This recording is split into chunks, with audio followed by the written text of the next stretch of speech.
एक गांव में एक पहलवान रहता था। अपने इलाके का बहुत मशहूर और जाना माना। उसकी एक ही बेटी थी, बहुत लाड प्यार से पली, खूबसूरत और नाजुक सी।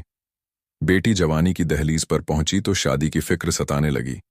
चूंकि खुद पहलवान था, इसलिए बेटी के लिए एक पहलवान ही पसंद आया। लंबा चौड़ा तना हुआ बदन, घनी मूछें, जमींदार। नाजों से पली बेटी को विदा कर दिया।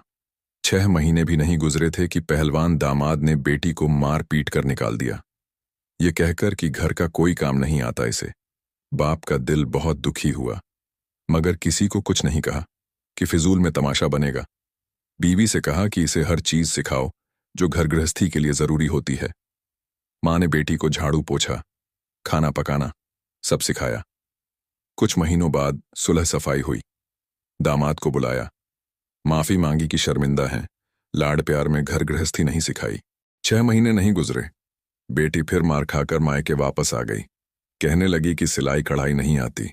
फिर पहलवान बहुत दुखी हुआ। फिर बीवी को कहा कि इसे सिलाई कढ़ाई सिखाओ। बीवी ने सिलाई कढ़ाई, गोटा किनारी, रजाइयां बिछाइयां सब सिखाया। फिर दामाद को बुलाया, गलती की माफी मांगी और बेटी को विदा किया। फिर कुछ महीने गुजरे, बेटी फिर नीले पीले पड़कर मार खाकर मायके वापस आ गई। कहने लगी कि शौहर कहता कि खेत खलिहान नहीं संभाल सकती मेरे साथ, गाय भैंसों का दूध दुहना नहीं आता। पहलवान बहुत ही दुखी और रंजीदा हुआ। या अल्लाह, कैसा नसीब है बेटी का। खैर, बड़ी इज्जत थी जमाने में। खामोश रहा।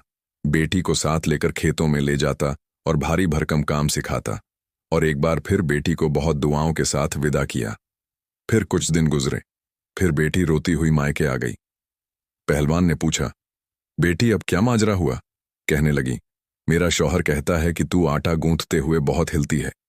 पहलवान को अब सारी बात समझ में आ गई। उसके दामाद को मारने की आदत पड़ चुकी थी और लत लग गई थी बीवी पर रौब जमाने की। कहने लगा, बेटी, मैंने तुझे सब सिखाया, मगर ये नहीं सिखाया कि तू बेटी किसकी है। बेटी हैरान हुई, मगर कुछ ना समझी। कुछ दिन बाद दामाद पहलवान को एहसास हुआ कि बहुत अरसा गुजर गया। न ससुर ने माफी मांगी, न बेटी वापस भेजी। खैर, खबर लेने ससुराल के घर गया। ससुर ने दरवाजे पर ही रोक लिया और कहा, इन्हीं पैरों पर वापस चला जा। आज की तारीख याद रख ले। पूरे 2 साल बाद आना और आकर बीवी ले जाना। अगर इससे पहले मुझे तू यहां नजर आया तो टांगें तुड़वाकर वापस भेजूंगा। दामाद को फिक्र हुई, मगर अना आड़े आई और लौट गया। दिन गुजरते रहे। पहलवान बेटी को मुंह अंधेरे खेतों में ले जाता और सूरज निकलने पर घर भेजता। बीवी ने पूछा, मगर ये राज न खुला। 2 साल गुजर गए। दामाद बेटी को लेने आया। बाप ने खुशी खुशी विदा किया। कुछ दिन गुजरे। पहलवान दामाद ने आदत से मजबूर चीखना चिल्लाना शुरू कर दिया और मारने के लिए बीवी की ओर हाथ बढ़ाया। बीवी ने किसी मंजे हुए पहलवान की तरह शौहर को बाजू से उठाकर जमीन पर पटक दिया और कहा, तू जानता है ना मैं बेटी किसकी हूं। वो समझ गया कि अब की बार 2 साल में बाप ने बेटी को क्या सिखाकर भेजा है, और उसके बाद पहलवान को दोबारा बीवी से ऊंची आवाज में बात करते नहीं देखा गया। और बेटी कभी दोबारा मार खाकर मायके नहीं आई।